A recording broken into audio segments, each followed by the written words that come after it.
அவரின் சத்துரு பாவமே, பாவிகள் அல்ல. எனவே பாவிகள் மேல் கொண்ட சிநேகத்தினால் தன் குமாரனையே ஈவாக தந்தார்.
லூக்கா 1:26-36.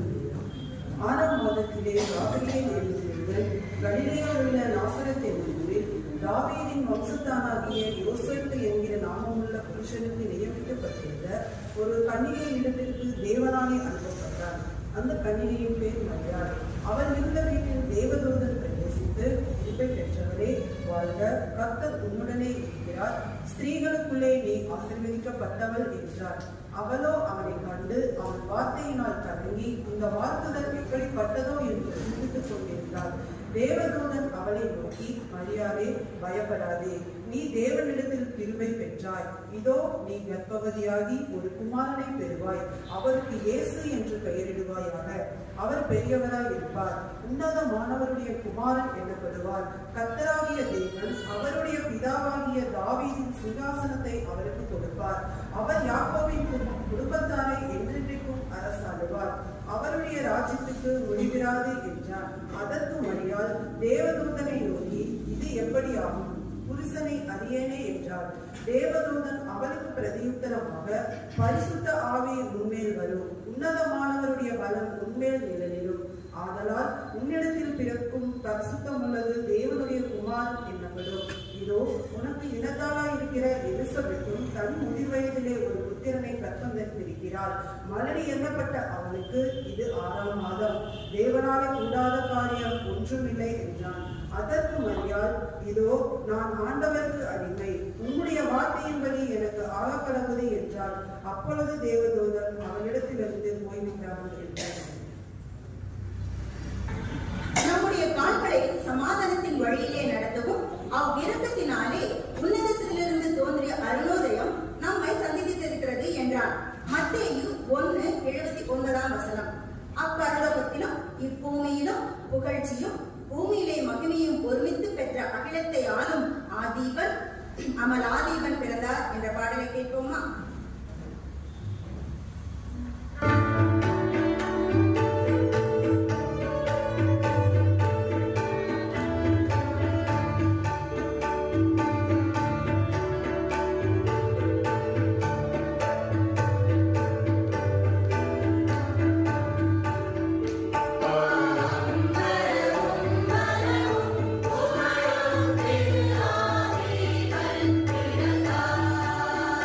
Ah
வில்வேந்தன் மகனாக தவழ்ந்த விந்தையை பாடலாக கேட்போமா?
தந்தை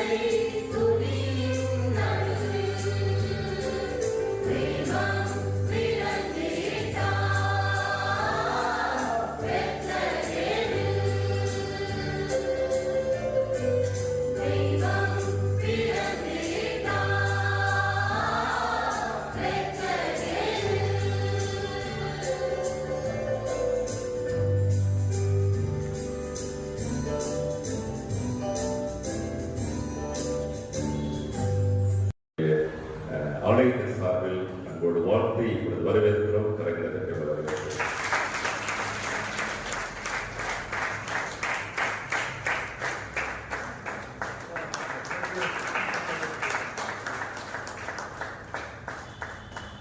கர்த்தருடைய வார்த்தைகளை கேட்போம்.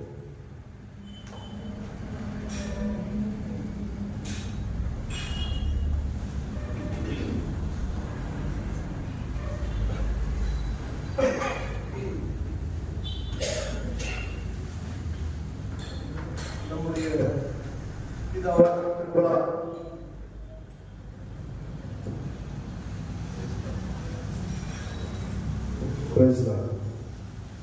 நம்முடைய பிதாவாகிய கடவுளாலும் கர்த்தராகிய இயேசு கிறிஸ்துவினாலும் உங்களுக்கு கிருபையும் சமாதானமும் உண்டாவதாக.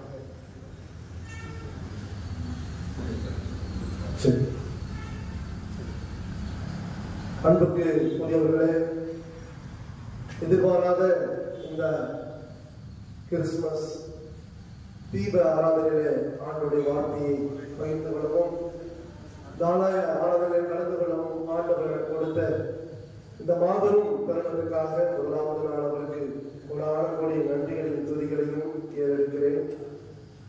அதோடு கூட தமிழ் சுவிசேஷ நோக்குனர் திருச்சபை தூய மீட்பர் ஆலயம் சுடர் குருசேகரனுடைய ஆயரும் தலைவரும் எனது அன்பு அண்ணன் கர்த்தர் ஸ்டாலின் தேவகுமார் அண்ணன் அவர்களை எனது சார்பாக அன்போடு கூட வணங்குவதில் மகிழ்ச்சி அடைகிறேன். அவர் எனக்கு சீனியர். நான் பிடி முடிக்கும் போது அவர் எம்பிஎஸ் முடிக்கிறார்.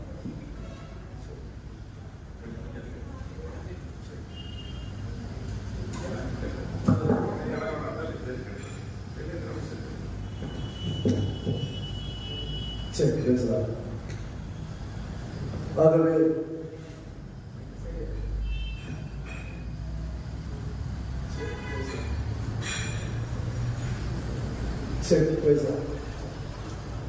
ஆகவே அன்பர்களுடைய அனுபவம், அவர் கல்லூரியில் நடந்து கொண்ட விதம் எனக்கு மிகுந்த அனுபவம் சார்ந்த ஒன்று. உங்களுடைய உதவியாய எமிலி அவரும் அவருடைய கணவனார் ஆண்ட்ரூ அவரும் நாங்கள் மூவரும் ஒரே வகுப்பு. இப்போது உட்கார்ந்துருக்கிறது போலவே நானும் எமிலியும் வகுப்பிலே அமர்ந்திருப்போம். ஆகவே மூவரும் நாங்கள் ஒரே பிடி முடிக்கிற வயதுல சின்ன வயது. நான் 10 வருடம் கழித்து சென்றவர். ஆகவே அருமையான உதவி ஆயருக்கும் எனது வாழ்த்துக்களை நன்றிகளை நான் தெரிவித்துக் கொள்கிறேன். இந்த ஆலயத்தினுடைய செயலராக இருக்கிற அன்பு அண்ணன் திவாகர் அண்ணன், ஒரே ஒரு செயலர் சசி அண்ணன், பொருளர் திவாகர் அண்ணன் ஒரே ஒரு அழைப்பு தான் கொடுத்தார். இதுவரை என்னுடைய 5 வருட ஊழிய பயணத்தில் இதுவரை நான் ஞாயிற்றுக்கிழமை ஆராதனை விட்டு வந்ததே கிடையாது. இதுதான் முதல் முறை என்னுடைய 5 வருட ஊழியத்தில். 11 வருடம் ஆகிறது. இந்த குருசேகரத்துக்கு போய் 5 வருடம் ஆகிறது. நான் ஞாயிற்றுக்கிழமை எந்த ஆலயத்துக்கும் செல்லுகிற பழக்கம் கிடையாது.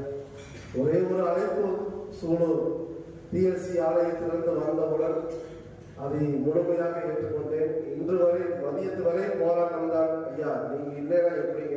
இல்லை, எனது சொந்த திருச்சபைக்கு அழைக்கின்ற போது போகணும், அதனால் நான் வரேன்னு சொல்லிட்டு வந்துட்டேன். அருமையான சசியங்களையும் அருமையான திவாகரங்களையும் ஏழைய போதன சேகர உறுப்பினர்கள் திருச்சபையாரையும் அனைவரையும் அன்போடு கூட எனது சார்பாக வரவேற்பதிலையும் வாழ்த்துவதிலையும் ஒரு மகிழ்ச்சி அடைகிறேன். ஒரே ஒரு சுருக்கம், சுதா அண்ணன் அப்படின்னாலே மெலடி தான். நான் இருந்த காலத்திலிருந்து அவர் அறிவேன். டம்மு டும்மு ஹார்ட் பீட் சாங்குக்கு அவர் போக மாட்டார். அவருடைய சிறப்பு மெலடி சாங் தான். அழகான நேர்த்தியான உடைகள், அழகாக பாடிக்கப்படாது. ஒரே வார்த்தை சொன்னா பர்ஃபெக்ஷன், அவ்வளவுதான். அது எல்லாமே அடங்குது. ஒன்று போல பிசுறு இல்லாதபடி மிக நேர்த்தியான பாடல்களை ஆயத்தம் செய்து பாடின பாடல் குழுவினரை வெகுவாக பாராட்டுகிறேன். அழைக்கப்பட்டவர்கள் அநேகராக இருந்தாலும் தெரிந்து கொள்ளப்பட்ட ஒரு சிலரை ஆண்டவர் இந்த வருடத்துல 2023 வருடத்துல வரலாற்றிலே, இந்த திருச்சபை வரலாற்றிலே உங்களுடைய பெயர் இடம் பெற்று இருப்பதை நினைத்து ஆண்டவருக்கு நீங்கள் நன்றி சொல்ல கடமைப்பட்டுள்ளீர்கள். அவர்களை நான் வெகுவாக பாராட்டுகின்றேன். பாராட்டு நிறைய போச்சுன்னா செய்தி குறைவாயிரும். அண்ணன் கரெக்டா சொல்லியிருக்கிறார், ரமேஷ் அதிக பிரசங்கம் ஆபத்து அப்படின்னு. நானும் அதிக பிரசங்கத்தை செய்வது கிடையாது. ஆகவே மிக சுருக்கமாக உங்களுக்கு ஒரே ஒரு காரியத்தை மாத்திரம் சொல்லுகிறேன். ஒரு அழகான குடும்பத்துல தகப்பன், தாய், 2 பிள்ளைகள் இருந்தார்களா. அப்போது அந்த தாய்க்கு 60வது பிறந்த நாள் வந்ததா. அப்போது அந்த பிள்ளைகள் இருவரும் சேர்ந்து ஒரு திட்டம் தீட்டினார்களா. நமது தாய்க்கு 60வது பிறந்த நாளை நாம் வெகு விமர்சனமாக கொண்டாட வேண்டும். ஆகவே நாம் இருவரும் சேர்ந்து ஒவ்வொரு காரியத்தை பகிர்ந்து கொள்ளலாம் என்று சொல்லி திட்டங்கள் தீட்டப்பட்டது. வீடு அலங்காரம் ஒரு புறம், உணவு செய்கிற பதார்த்தங்கள் ஒரு புறம் என்று இருவரும் 2 விதமான நிலைகளிலே ஆயத்தம் செய்தார்களாம். அப்பொழுது மூத்தவர் சொன்னாரா, எத்தனை காலத்துக்கு தான் நான் வீட்டிலே இருந்து அமர்ந்து உணர்வது, கொஞ்சம் வெளியே போலாமே என்று ஒரு திட்டம் தீட்டப்பட்டது. அதன்படி அனைத்தும் சரியாக்கப்பட்டது. உடனடியாக அம்மாவிடத்தில் சொல்லி, அம்மா உங்களுடைய 60வது பிறந்த நாளுக்கு நாம் வெளியே சென்று கொண்டாடலாம். ஆகவே நீங்கள் எல்லா வகையான உணவு பதார்த்தங்களை செய்து எடுத்துக்கொண்டு போகலாம் என்று சொன்னால் அம்மாவும் மிகுந்த சந்தோஷத்தோடு எல்லா வகையான உணவு பதார்த்தத்தையும் ஆயத்தம் செய்தார்களாம். நேரம் வந்தது, வாகனம் வந்தது, எல்லாரும் ஏறி அமர்ந்தார்களாம். ஒருவருக்கு மாத்திரம் இடம் இல்லையா. கடைசியில அம்மா வந்து பார்த்தார்களாம். எல்லாருக்கும் இடம் போதுமானதா இருந்ததா. அம்மா உட்கார்ந்ததுக்கு மாத்திரம் இடம் இல்லையா. அப்போது சுற்றி முற்றிய பார்க்கிறாங்க, என்ன செய்யறது ஏது செய்யறது என்று. அப்போது இளையவர்கள் சொன்னாராம், அம்மா எங்களுக்காக காலையில 3 மணியிலிருந்து இவ்வளவு வேலைகளை செய்து இவ்வளவு பதார்த்தங்களை எல்லாம் செய்து அழைத்து போயிருக்கிறீர்கள். நீங்கள் வேண்டுமானால் வீட்டிலே ஓய்வெடுத்துக் கொள்ளுங்கள். நாங்கள் உங்களுடைய நினைவாக உங்களுடைய பிறந்த நாளை நாங்கள் கொண்டாடி விட்டு வருகிறோம் என்று சொல்லிவிட்டு தாயை விட்டுவிட்டு அவர்கள் மாத்திரம் சென்று விட்டார்களாம். எனக்கு பிரியமான திருச்சபை, கிறிஸ்து பிறப்பு என்கிற ஒன்றை கொண்டாடுகிறதா? கிறிஸ்து எங்கே பிறந்தார், ஏன் பிறந்தார், அவருடைய பிறப்பினுடைய சுவாரஸ்யம் என்ன என்பதை இன்றைய திருச்சபையும் இன்றைய கிறிஸ்தவர்களாகிய நாமும் மறந்து போனதினால்தான் இது கொண்டாட்டமாக மாறி போனது. ஆகவே கிறிஸ்து பிறப்பு என்பது கொண்டாட்டம் சார்ந்ததா என்று ஒரு புறம் கேள்வி எழுப்பினாலும், இன்னொரு புறம் கிறிஸ்து பிறப்பு நமக்கு தருகிற செய்தி என்ன? இதுதான் இன்றைக்கு நமக்கு ஒரு முன் உதாரணமாக அமைகிறது. இந்த உலகத்தில் எத்தனையோ பேர் பிறந்திருக்கிறார்கள், எத்தனையோ வரலாறுகளை உருவாக்கி இருக்கிறார்கள், எத்தனையோ வரலாறுகளை மாற்றி அமைத்திருக்கிறார்கள். ஆனால் ஒரே ஒரு நபர் மாத்திரம் பிறந்தார், வரலாறாகவே மாறினார். ஒரே ஒருவர் மாத்திரம் பிறந்தார், அவர் வரலாறாகவே மாறினார். அவர்தான் கிறிஸ்து பிறப்புக்கு முன் கிறிஸ்து பிறப்புக்கு பின் என்கிற இந்த வரலாற்றை ஒருவரால் மாற்ற முடியாத ஒரு பிறப்பு தான் இயேசுவின் பிறப்பு. ஆகவே இந்த பிறப்பை அனுசரிக்கிற நாம், இந்த பிறப்பை கொண்டாடுகின்ற நாம் ஒரு வரலாறாக மாற அழைக்கப்படுகிறோம். கிறிஸ்தவன் என்றால், கிறிஸ்தவன் என்றால் ஏதோ சடங்காச்சாரமான முறையில நாம் வாழ்வது அல்ல, வரலாறாய் மாற அழைக்கப்படுகிறோம். ஆகவே இந்த கிறிஸ்து பிறப்பின் பண்டிகை கொண்டாடுகிற நாம் எல்லோருக்கும் தருகிற ஒரு சவால், நமது பிறப்பு வேண்டுமானால் சம்பவமாய் இருக்கலாம், ஆனால் நமது வாழ்க்கை ஒரு சரித்திரமாய் மாற வேண்டும். நமது வாழ்க்கை ஒரு சரித்திரமாய் மாறாமல் போனால் நான் கிறிஸ்தவன் என்று சொல்லுவதிலேயே எந்த விதமான பெயருக்கும் அர்த்தம் கிடையாது. ஆகவே உங்கள் வாழ்க்கையும் என் வாழ்க்கையும் நம் எல்லாருடைய வாழ்க்கையும் இந்த கிறிஸ்து பிறப்பு நன்னாளிலே கொண்டாடுகிற நாம் ஒரு வரலாறாய் மாறுவதற்கு நம்மை ஆயத்தம் செய்ய வேண்டும். இரண்டாவது, எத்தனையோ விதமான நிகழ்ச்சிகள் கிறிஸ்து பிறப்பில் இருக்கிறது. ஆனால் ஒன்றே ஒன்று எல்லாருக்கும் தெரிந்த ஒன்று, அதுதான் நட்சத்திரம். நட்சத்திரம் இல்லாமல் எந்த அடையாளத்தையும் நாம் செய்யவில்லை. இங்கேயும் ஒரு நட்சத்திரம் தோன்றுகிறது. யோசித்து பாருங்கள், வானத்திலே பார்த்தோம் என்றால் எத்தனை வகையான நட்சத்திரங்கள் இருக்கிறது. பல கோடி நட்சத்திரங்கள் இருக்கிறது. அது எண்ண முடியாது. நம்ம சின்ன குழந்தைகளா இருக்கும் போது நம்ம வாசல்ல படுத்து நட்சத்திரத்தை எண்ணுவோம். அப்படி ஒரு விளையாட்டெல்லாம் விளையாட இன்னைக்கெல்லாம் விளையாடுறதுக்கு நேரம் இல்லை. விளையாட நம்மளை பார்த்து நம்ம பசங்களே சொல்றாங்க, நல்லா தான் இருந்தப்பா, விளக்காம இருந்த, ஏன் இப்படி ஆயிட்ட அப்படின்னு சொல்ல ஆரம்பிச்சிடலாம். ஏனென்றால் காலங்கள் மாறிவிட்டது. அத்தனை கோடி நட்சத்திரத்துக்குள்ளாக ஒரே ஒரு நட்சத்திரம் வித்தியாசமாக இருந்தது. ஒரே ஒரு நட்சத்திரம் வித்தியாசமாக இருந்தது. வான சாஸ்திரிகள், வான வல்லுநர்கள் அந்த ஒரு நட்சத்திரத்தை கண்டு அவர்கள் கேட்ட கேள்வி, யூதருக்கு ராஜாவாய் பிறந்தவர் எங்கே? நட்சத்திரம் சொன்ன செய்தி, யூதருக்கு ராஜாவாய் பிறந்தவர் எங்கே? வேற யாரும் சொல்லல. எந்த நட்சத்திரம் சொல்லல. யாரும் சொல்லியே கொடுக்கல. அந்த நட்சத்திரத்தினுடைய சிறப்பு, அந்த நட்சத்திரம் அவர்கள் சொல்லிக் கொடுத்த செய்தி, ஒரு யூதருக்கு ஒரு ராஜா பிறந்திருக்கிறார். நாமும் சுமார் 108 கோடி மக்கள் வாழ்கிற இந்த இந்திய தேசத்துல ஒருவேளை சூலூர் பகுதியில நாம் எல்லோரும் வாழ்கிறோம். அந்த ஒரு நட்சத்திரத்துடைய சிறப்பை போல நம் வாழ்க்கை இருக்கிறது. எல்லா நட்சத்திரங்களும் இருக்கிறது. எல்லா மக்களும் வாழ்கிறார்கள். கோடான கோடி மக்கள் நம்முடைய அண்டை வீட்டார், உற்றார், உறவு எல்லாரும் வாழ்கிறார்கள். ஆனால் அந்த ஒரு நட்சத்திரத்தினுடைய சிறப்பு தான் ஒரு மனிதரை அடையாளப்படுத்தி சொன்னது. அந்த ஒரு நட்சத்திரமாய் நீங்களும் நானும் இருக்க முடியுமா? யோசித்து பாருங்கள். அப்படி என்றால் எத்தனை நட்சத்திரங்களை விட அந்த ஒரு நட்சத்திரத்துடைய சிறப்பு எல்லாத்தையும் விட வித்தியாசமாக இருந்தது. கிறிஸ்தவன் என்றால் இந்த உலகத்துக்கு உரியவன் அல்ல, பிரித்து எடுக்கப்பட்ட வித்தியாசமானவர்கள் தான் நாம் எல்லோரும். இந்த வித்தியாசம் என்பது எங்கு சென்றாலும் கலக்க முடியாது. எந்த இடத்துக்கு போனாலும் நாம் கலக்க முடியாது. வித்தியாசத்தை உருவாக்குவதும் வித்தியாசத்தை நம்முடைய வாழ்க்கையில வெளிப்படுத்துவதும் தான் கிறிஸ்து என்னிலே பிறந்தார்.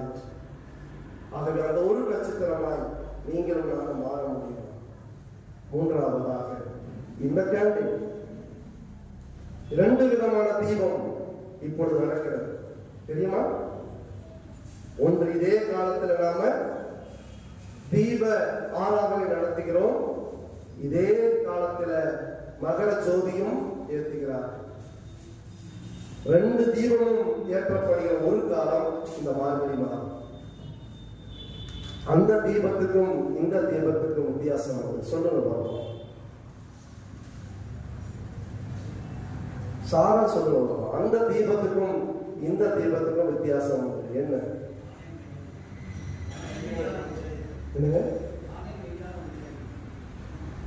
அது சரி, ஒளியுடைய அந்த தீபத்துக்கு இந்த தீபத்துக்குள்ள வித்தியாசம். ஏன் நாம் கேண்டலை பயன்படுத்துகிறோம்?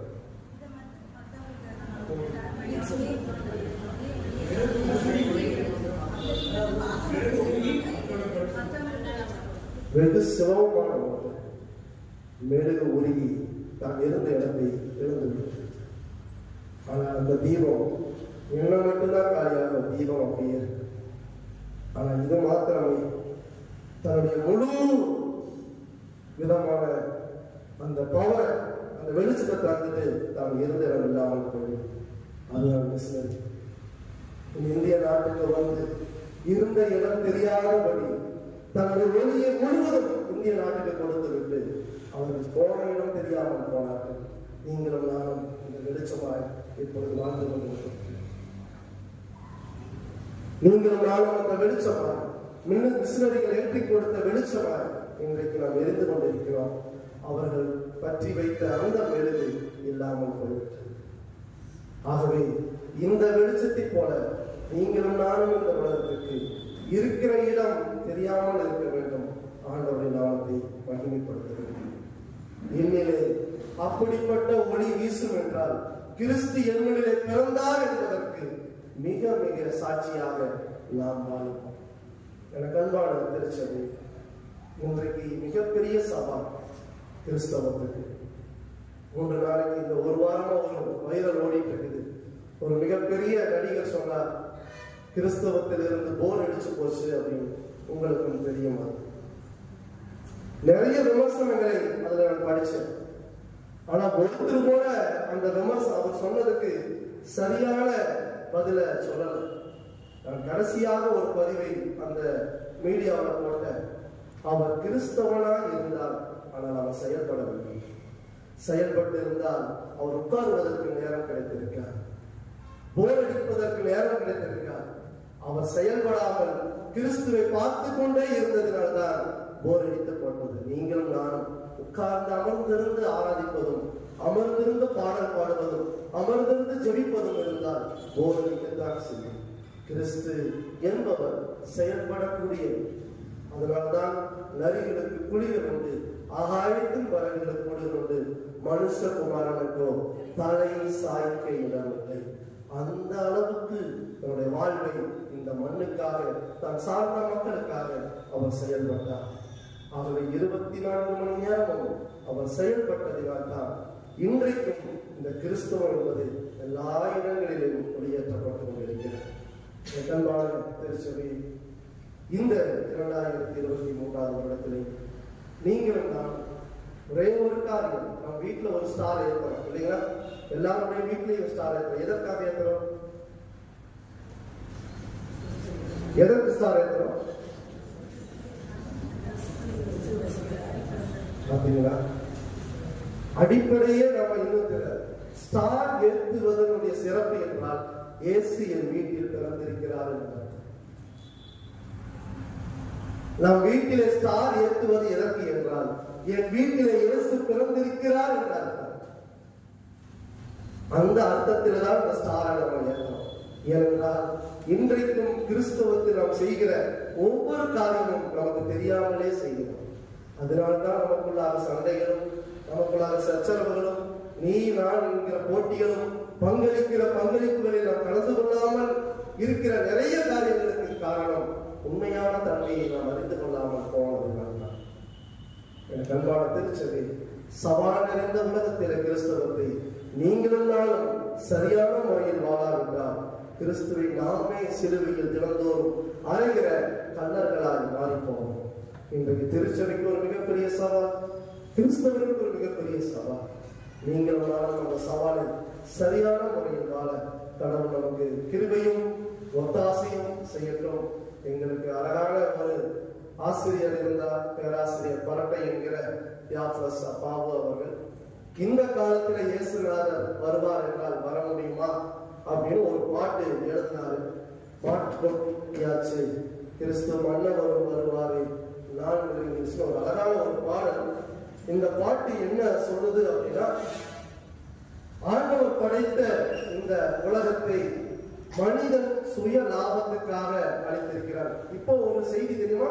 நேற்று ஒரு மழை பெய்தது தெரியுமா உங்களுக்கு? இப்ப பிளாஸ் நியூஸ் ஓடிட்டு இருக்குது. எந்த ஊர்ல பெய்தது? அது எங்க பெய்யணும் தெரியுமா? சென்னையில பெய்யணும். இந்திய வானிலை அதை மறைத்து போட்டது. சீன வானிலை தான் அதை சொன்னது. இந்த 14ஆம் தேதி பெய்கிற மழை வரலாற்றிலே இல்லாத ஒரு மழை உண்டு.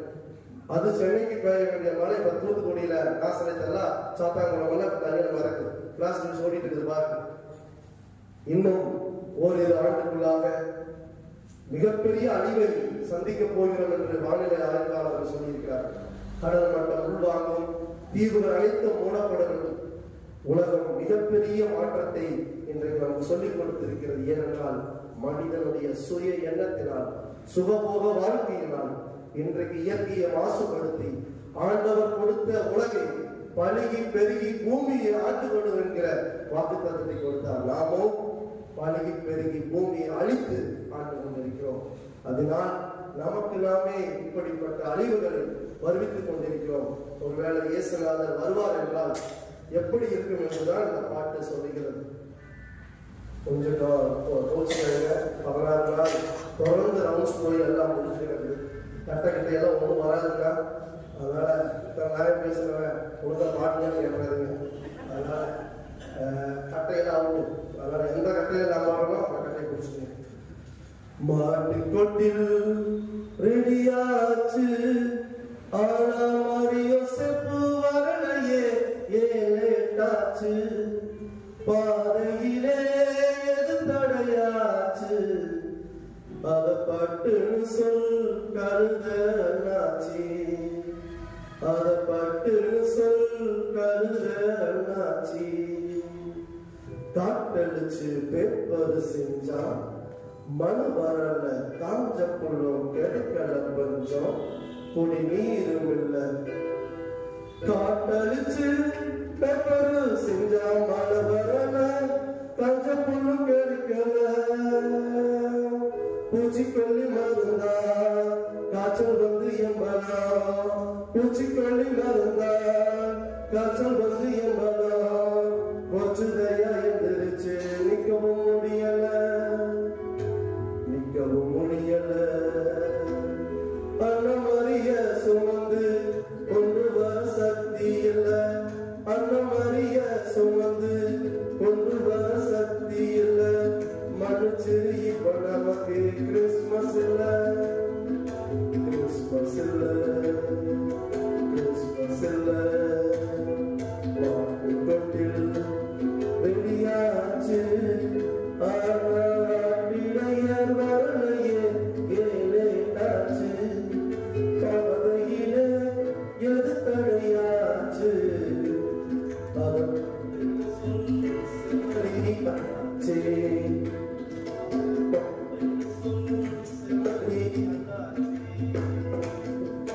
பாலப்புக வானத்த மூட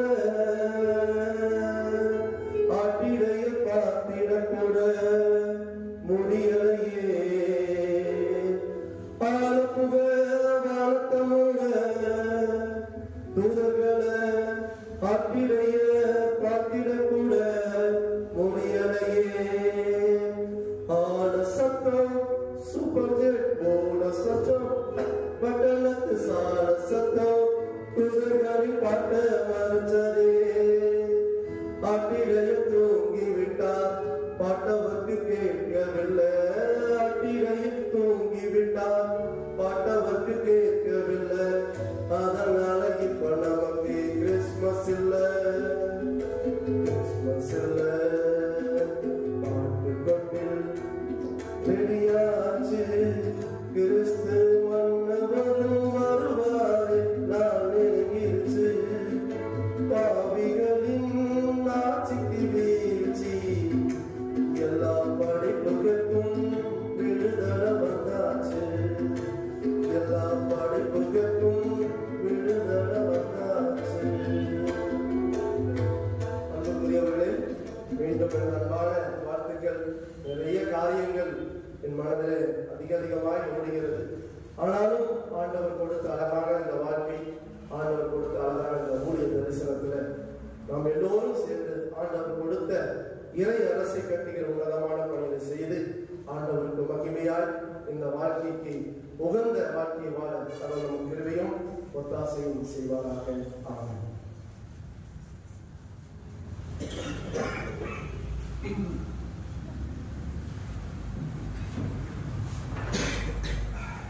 கிறிஸ்மஸ் காலங்களில் ஒரு 1000 அந்த ஸ்டேஷனை விட்டு வெளியே வர்றது ரொம்ப கஷ்டம். ஏன்னா அவங்களுக்கு நிறைய நிகழ்ச்சிகள் தினந்தோறும் கேரல் ரவுண்ட்ஸ், பல்வேறு பணிகள் மத்தியிலே நம்ம மத்தியிலே வந்து தலைமை ஏற்று நல்ல காரியங்களை பகிர்ந்து கொண்ட ரமேஷ் அவர்களுக்கு சபை சார்ந்த நன்றிகளை விடுத்திருக்கிறோம். 3 தலைமைக்கு கீழாக மிக சிறப்பான ஒரு காரியத்தை பகிர்ந்து கொண்டார். சிஎஸ்சி என்று சொல்லலாம், first Christ birth historical birth என்று சொன்னார். செகண்ட் ஸ்டாரை பற்றி சொன்னார். மூன்று சி கேண்டில். இந்த சிஎஸ்சி என்ற தலைப்பில் ஆட்சி அந்த நல்ல ஒரு அழகாக ஒப்பிட்டார். கார்த்திகை தீபம் எடுக்கப்பட்ட தீபம் இன்னைக்கு தான் யோசனை நடந்த கார்த்திகை தீபத்தை எல்லாருமே பார்த்தீங்கன்னா அந்த அகல் அப்படியே தான் இருக்கும், திரியும் அப்படியே தான் இருக்கும், எண்ணெய் மட்டும் தான் என்ன இருக்கும், எவாபரேட்டாக இருக்கும். ஆனால் மெழுகு பத்தி அது ஒன்ஸ் எரிஞ்சு முடிச்சுன்னா திடமே இருக்காது. ரொம்ப அருமையான ஒரு கம்பேரிசன். அந்த கம்பேரிசனை கிருஷ்ணகிரியோடு ஒப்பிட்டு அது ரமேஷ் நம்மளோட பகிர்ந்து கொண்டது மிகுந்த மகிழ்ச்சிக்குரிய ஒன்று. ஆழமான சத்தியத்திற்காக ஒரு நன்றி செலுத்தவும், அது ரமேஷ் அவர்களுக்கும் குடும்பத்து பிள்ளைகளுக்கும் நடைகளை உருவாக்குவதற்காகவும் அவருக்காக தொடர்ந்து ஜெபிப்போம். கர்த்தர் நம்மை ஆசீர்வதிப்பார். தொடர்ந்து நாம் பாடல்களை கேட்போம்.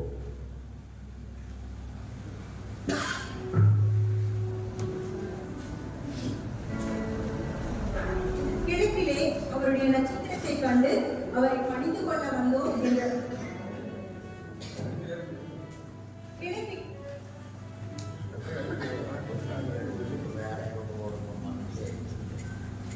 கிழக்கிலே அவருடைய நட்சத்திரத்தை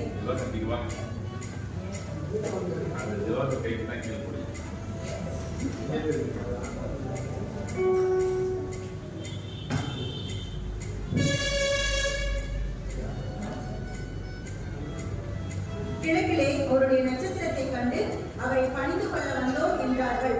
மத்தேயு 2:2. விடியலின் துவக்கம் கிழக்கு, கதிரவன் தோன்றும் திசை கிழக்கு. இருளில் வாழ்கின்ற ஜனங்கள் பெரிய வெளிச்சத்தை கண்டதும் கிழக்கு திசையிலே. நம்முடைய பயணம் அக்கிழக்கு திசையில் தானே. இனி வரும் சந்ததிக்கு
வாலிபர் ஆராய்ச்சி.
செலுத்துவோம்.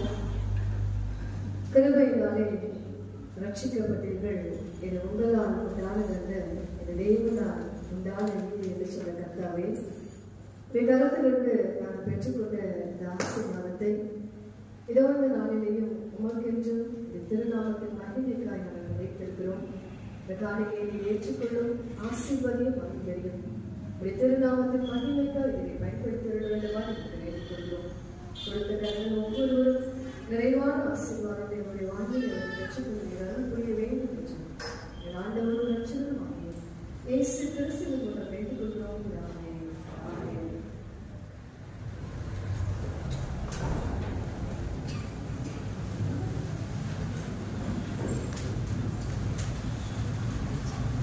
யூதேயா தேசத்தில் உள்ள பெத்லகேமே, நீ யூதாவின் பிரபுக்களில் சிறியதல்ல.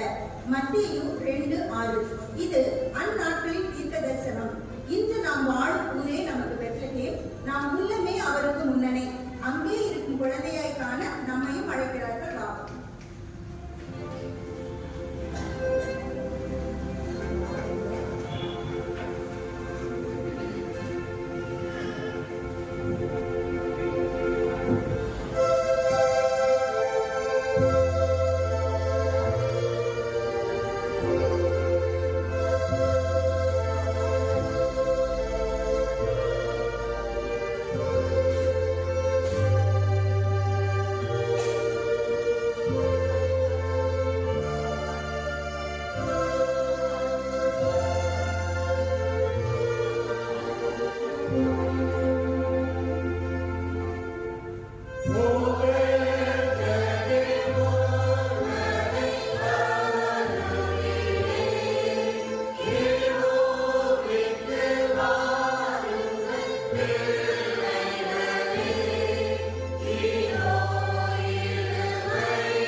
vote of thanks by Samara Ravacha.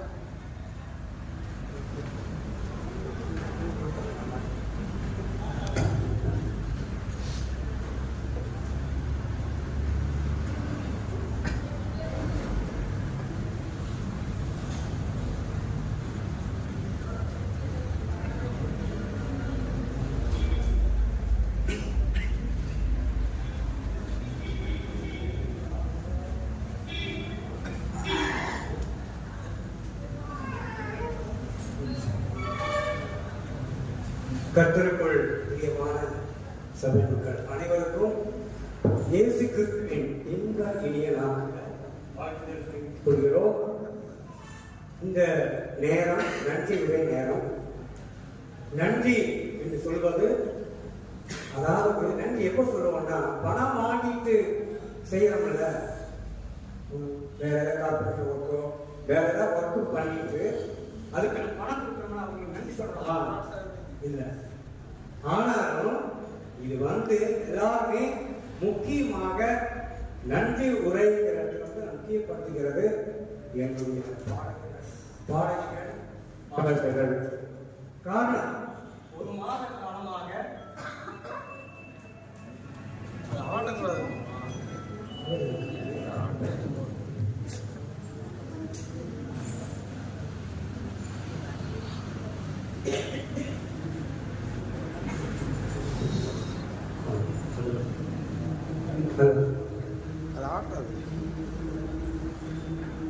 பாடகர்கள் இன்னும் அருமையாக இசையமைத்தவர்கள். முக்கியமாக சொல்ல போனா நம்ம சுதார் அவர் கம்போஸ் பண்ணி பாடல் எழுதி வரிகள் எழுதி அந்த பாடல்களை அவர் பாடி கேசட் சொல்லுவாங்க, யூடியூப் மூலமா அனுப்பி அந்த பாடல்களை பாடி, உண்மையாகவே நீங்க யாருமே சங்கீதம் படித்தவர்கள் அல்ல, நிச்சயமா சொல்றேன், யாருமே சங்கீதம் படித்தவர்கள் அல்ல.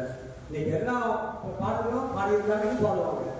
ஏன்னா அவங்க நாம சொல்லிக் கொடுக்குற அனைத்து பாடல்கள் சொல்லிக் கொடுக்கும் போது அந்த பாட்டை டெடிகேஷனோட கேட்டு மிக நேர்த்தியாய் பயிற்சி கொடுக்குறாங்க.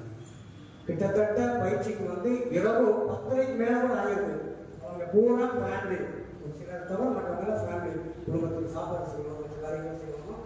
அதையும் மீறி அர்ப்பணிப்போடு வந்திருக்கிற பாடியிருக்கிற அருமையான சகோதரிகளுக்கும் அருமையான சகோதரர்களுக்கும் இசையமைத்த அருமையானவர்களெல்லாம் நீங்கள் உங்கள் கரங்களை எழுப்பி தயவு செய்து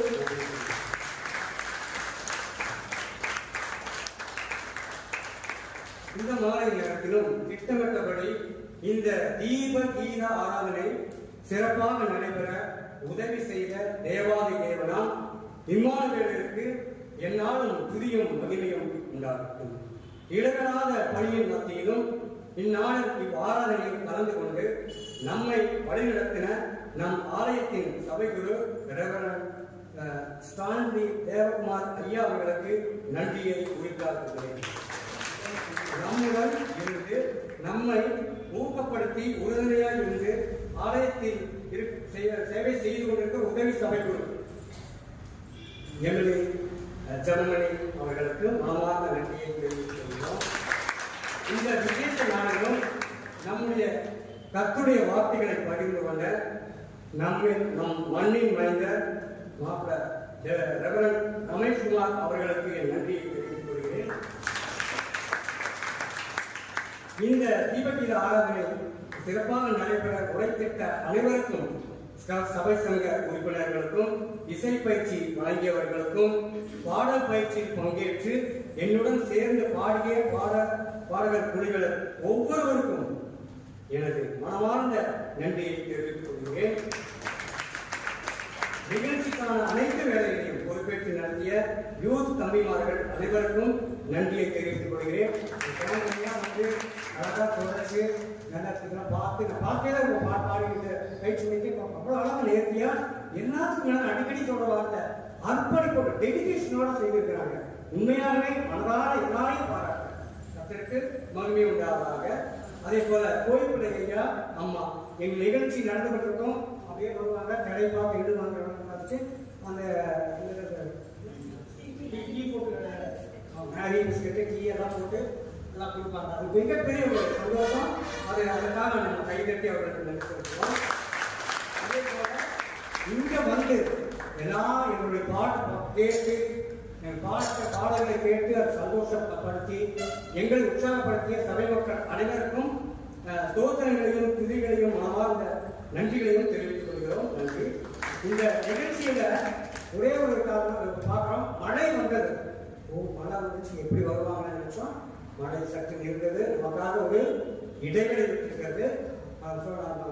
சொன்ன போல இந்த கன்னியாகுமரி அந்த தூத்துக்குடி பார்த்தோம்னா கடுமையான மழை. இது மழை தொடர்ந்து பாதிக்கப்போவதற்கு ஒரு சொல்லியிருக்காங்க. ஆனாலும் இதற்கிடையில இயற்கையை நமக்கு ஒத்துழைப்பு செய்து நாம் அனைவரும் நல்ல பாடவும் கேட்கவும் கர்த்தர் கொடுத்திருக்கிற விதான கிருபைக்காக நான் கோடான ஒரு நன்றிகளையும் துதிகளையும் ஏறெடுக்கிறேன். நன்றி.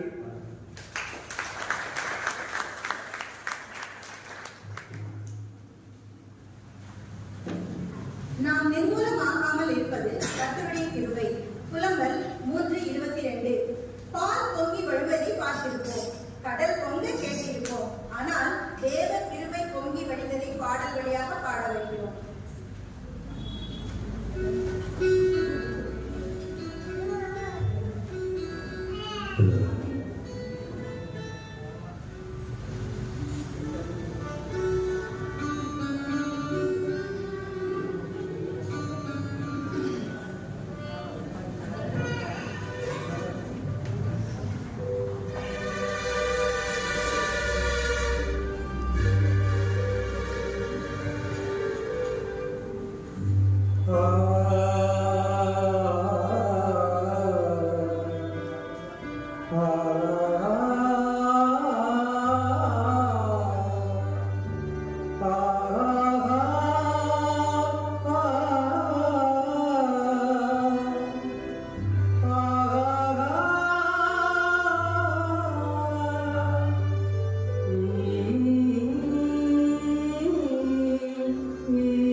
இந்த பாடலை ஜெபனில் பாடுவோம்.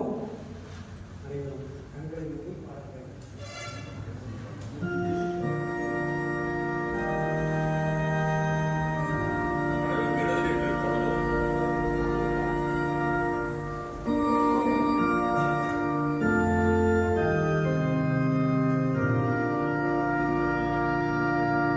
ஒவ்வொரு கவிக்கும் இடையில் இன்டர்வல் வாசிக்கப்படும். ஆகவே நாம் ஆர்கனிஸ்ட் அவர்களையும் பயிரையும் பின்பற்றி பாடுவோம்.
அமர்வோம்.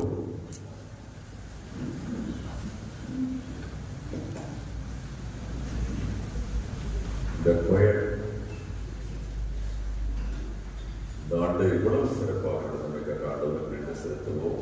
ஒரு காரியத்தின் துவக்கத்தை காட்டிலும் முடிவு முக்கியம் என்று சொல்லுவார்கள். அந்த நிகழ்ச்சியில் துவக்கமும் முடிவும் மிக அருமையாக இருந்தது. இவ்வாறு பொங்கி ஒளியும் தேவன் கிருபை மண்ணில் வந்தது. இந்த இளம் வயதிலே நான் பாடிய பாடல், அந்த பாடலை பாடிய பொழுது வயதையெல்லாம் மறந்து அந்த இளம் வாலிப வயதிற்குள்ளாக செல்ல கண்டது. இனிமையான அன்புகளால் நீங்கள் பாடிய போது மனதில் ஓடியது. அதற்காக செலுத்துவோம். உண்மையிலேயே இந்த பாட பயிற்சியிலே என்னுடைய பங்களிப்பு எதுவுமே கிடையாது. காரணம், நான் அதிகமான பயணத்தில் இருந்தேன். நான் மிக நேர்த்தியாக இதை மிக சிறப்பாக அமைந்து கொடுத்த நம்முடைய சர்ச் ஆர்கனைஸ்ட் சகோதரர் சுதாகர் அவர்களுக்கும் அவர்களுக்கும் நம்முடைய பாடப்பிரிவை சேர்ந்த அந்த சகோதர சகோதரர்களுக்கு நாம் நன்றிகளை படைப்போம். கடுகு சிரித்தார், கடுகு நாடம் நம்முடைய சோழ சபை ஒரு சிறிய சபை என்றாலும் எந்த ஒருவரும் கர்த்தர் நமக்கு குறைவிக்கவில்லை. கர்த்தருக்கு நிறைய பேருக்கு தொடர்ந்து நன்றி சொன்னாங்க. நான் தந்திருக்கிற எல்லா சமயத்திலே மிக சிறப்பாக இதை பார்த்து கொண்ட நம்முடைய உதவியாளர் மிடிக்க உமணிகளுக்கு அந்த நன்றிகளை வழங்கிட்டு அதேபோல் நம்முடைய சர்ச்சினுடைய பிசி செயலர் அவர்களுக்கும் பொருளர் திவாகர்களுக்கும் சதச உறுப்பினர்களுக்கும் அந்த நன்றிகளை உண்டாகிறேன். நிறைய நான் தொலைபேசியோடு தான் திவாகரோடும் தொழில்சரோடு பேசுவது வழக்கம். அந்த தொலைபேசி உரையாடலையே எல்லாவற்றையும் கண்காணித்துக் கொள்வது வழக்கம். மிக சிறப்பாக இதை அமைத்துக் கொடுத்திருக்கிற கர்த்தருடைய ஆசீர்வதிப்பார். குறிப்பாக நிறைய யோசித்து பார்க்கிற ஆடலை எங்கே இருந்துச்சு, இவ்வளோ அழகா அந்த ஆடெல்லாம் வந்து வச்சு இவ்வளோ நேர்த்தியாக அந்த கேண்டில் லைட்டை நம்முடைய யூத் வந்து செய்திருக்கிறார்கள். ரெண்டு பேருக்கு நான் ரொம்ப கலங்களை தட்டி நன்றி சொல்லணும். ஒன்று நம்முடைய சர்ச் கொயர், நம்முடைய சர்ச் யூத் டீம் கரங்களை தட்டி நன்றி சொல்கிறேன்.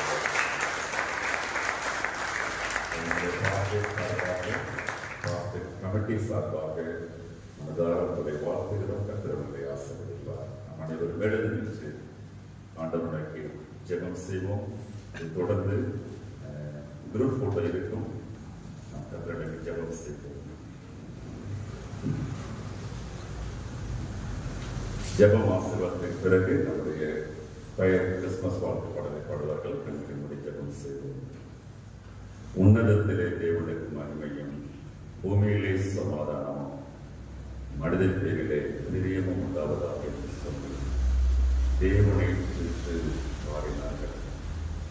இளங்கை பிதாவே, கீதம் இல்லையே, கிறிஸ்துமஸ் இல்லை. ஆம் தகப்பனை முதலாக மரியாதை பாடினார்கள். அவர் எல்லோரும் பாடினார்கள். மரியாதையின் கீதம், தேவதூதருடைய கீதம், இன்னும் சகரியாவின் துதி, சிமியோனின் துதி, அன்னாரின் துதி என்று இந்த கிறிஸ்துமஸ் காலங்களிலே அதற்காக நாங்கள் செலுத்துகிறோம். நாங்களும் மாடி மகிமைப்படுத்தினோம். இந்த அனைத்து நிகழ்வுகளின் மையமாக கிறிஸ்துவே